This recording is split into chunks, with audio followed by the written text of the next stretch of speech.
Hello, my name is Kevin and welcome to the Love Decanters channel. Before I go any further, I want to say I'm not committing a fashion faux pas. This isn't a V-neck t-shirt, it's the mic pulling it down.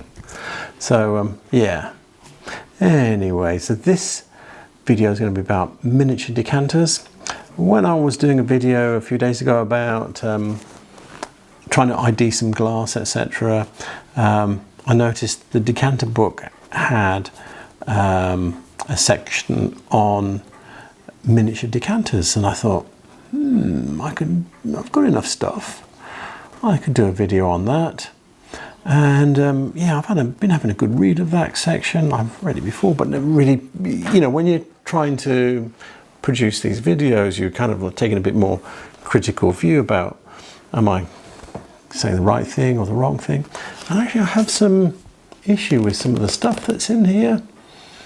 So we'll look at what's in the book first, okay? And then what I'm also going to do is I'm going to show you some older ones in this, and I'm going to do a part 2 and show you some newer ones, because there's got quite an array of decanters here in front of me.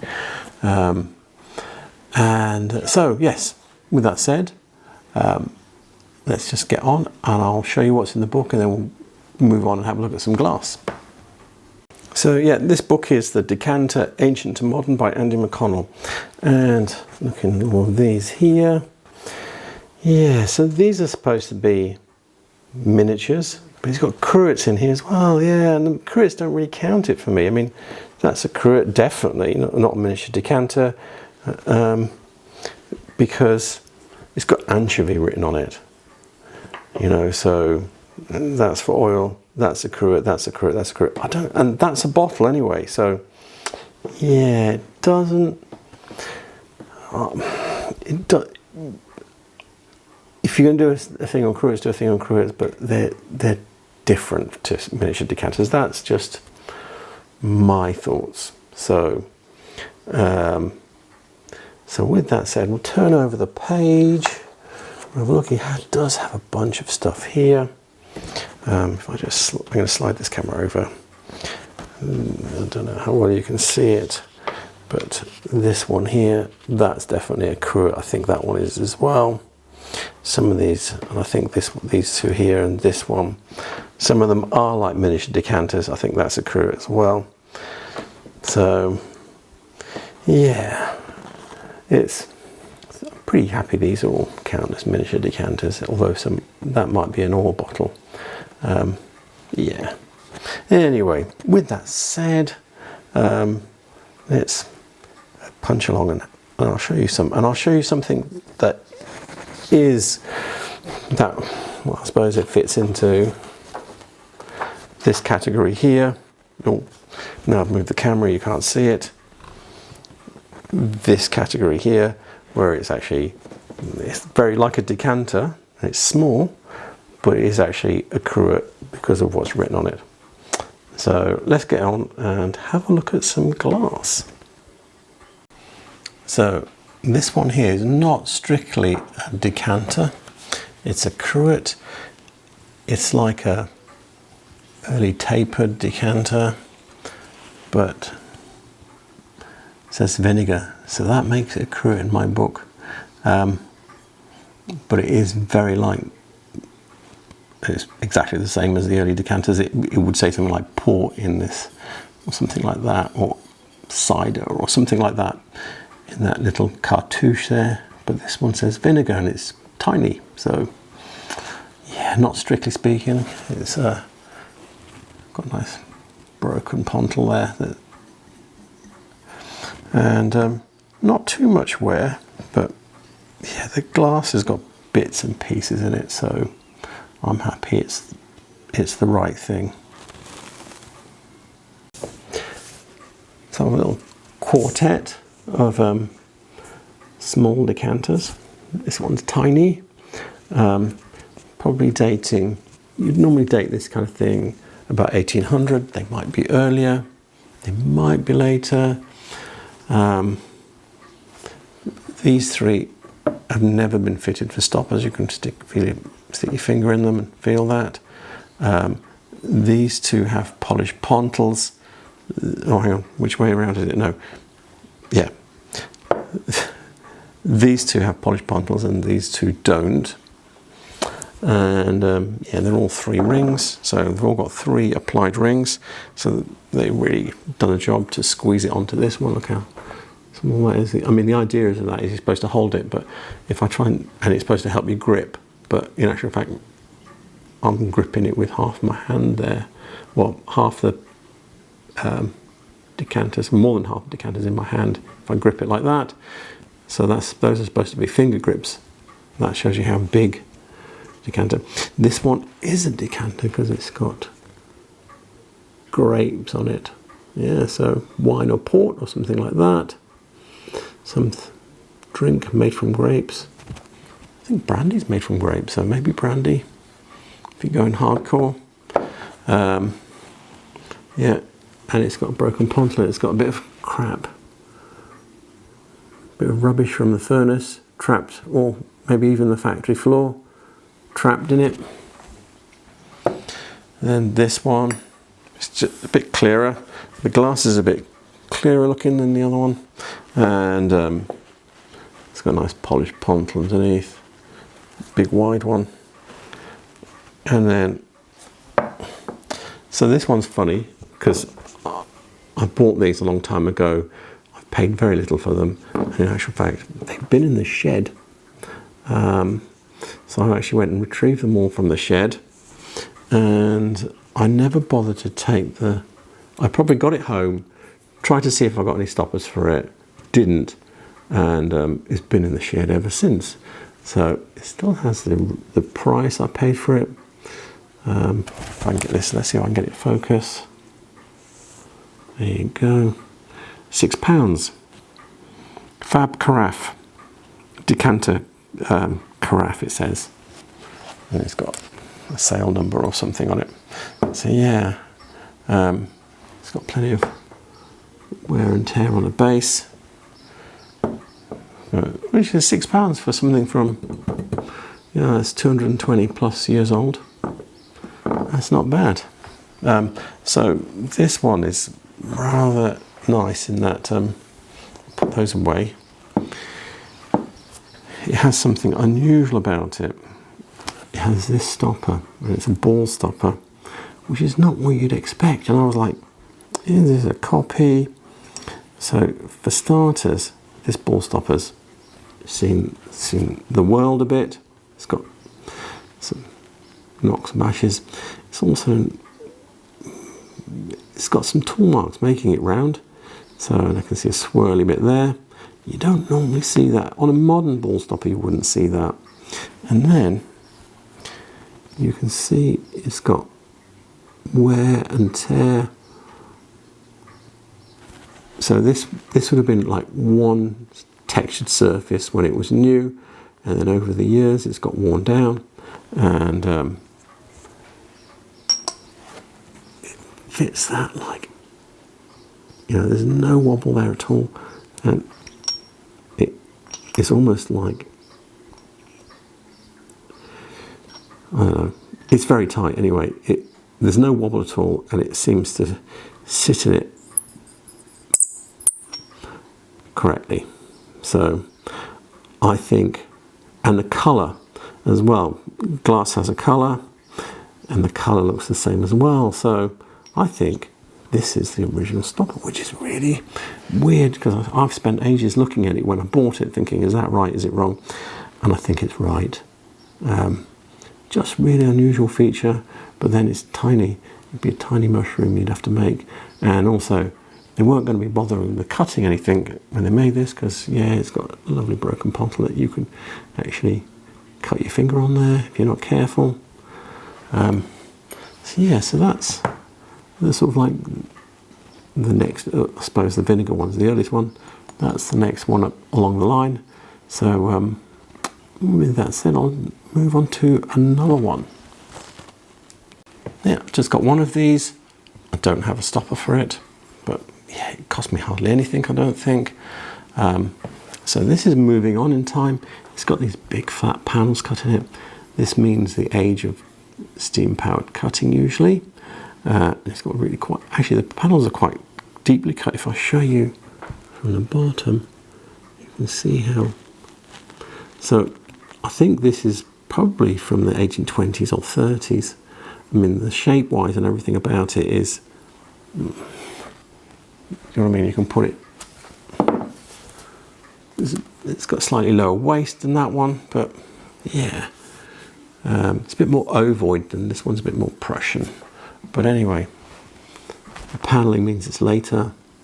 The rim is cut, top is cut, the base is cut, and then it's actually got a ponton in the middle of it that's very wide. Yeah, it smells like steam-powered cutting. And it did have the stop. The stopper would have been a faceted mushroom. I've actually not looked for a stopper. I should probably go down my shed and see if I've got anything now, because I've had this for a very long time as well. These things don't really pop up anymore. Back in the 90s, when I think I bought most of these, you'd see these around, and if it was like £3 or £4, thank you very much. I think the biggest one was £6, as you saw. And they didn't even know what it was, because it's a fab decanter. Anyway, so we'll move on and I'll show you something very different. So I've got a couple of continental soda glass decanters, and yeah, they're a bit dusty because these have come from the shed. A bit sawdust on the top there, but you can see both got press molded mushroom stoppers, very continental style, rough fitted. Look at that one. They're not quality things. Let me show you the decanters.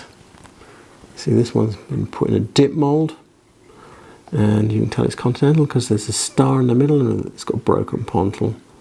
Yeah, that's not super quality. So when I say it's a dip mold, they're blowing it, and there's like a little cup-shaped mold with ribs in it, and then just blow it into that like that. And it only goes as deep as you can see here. The rest of this is free blown. And then he's got 3 rings.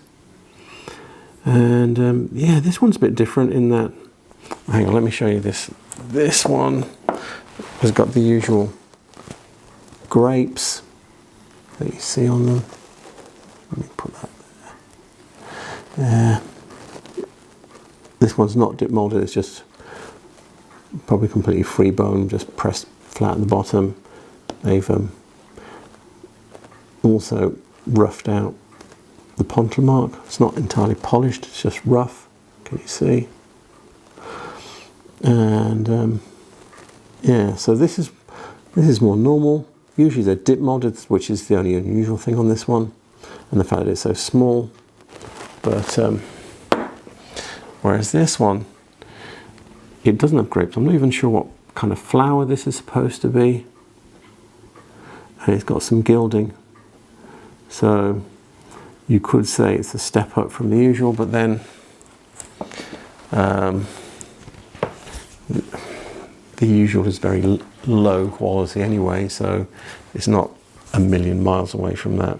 So in a way, they're both, the fact that they're very small is unusual, and the fact that this one isn't dip molded is a bit rarer, and the fact that this doesn't have grapes or acorns, because that's the 2 patterns that are normal, makes this quite a bit rarer. So and it's got a little bit of gilding.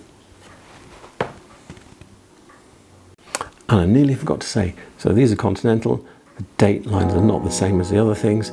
So this is from the probably 1830s, 40s, 50s, 60s, maybe even later. So yeah, completely different timeline for this kind of stuff from the continent. So this one is a bit unusual. I think it's Regency. It's got step cutting. It's got bands of designs, although this is a bit Gothic.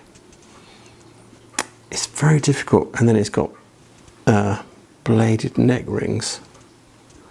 So it's kind of like old features. From there up, it's old, apart from the fact the quality of the glass is better, and you've got this panel cutting under here. So some of it is like old and some of it is new. And when I'm talking old and new, I'm talking some of it looks a bit 1800, and then some of it in the design, and then some of it looks very Regency.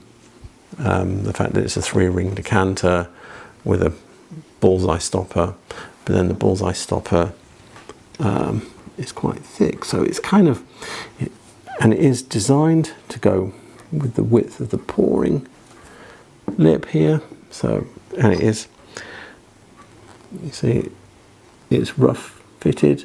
It's rough fitted in there. It's got a bit of wear on it, and it fits perfectly. So I'm happy that it all goes together. But yeah, and it's small. Look, I can get the whole thing in my hand. It's about as big as a, it's less than half a pint. So yeah, you're not going to drink a load out of that. But it clearly is a decanter.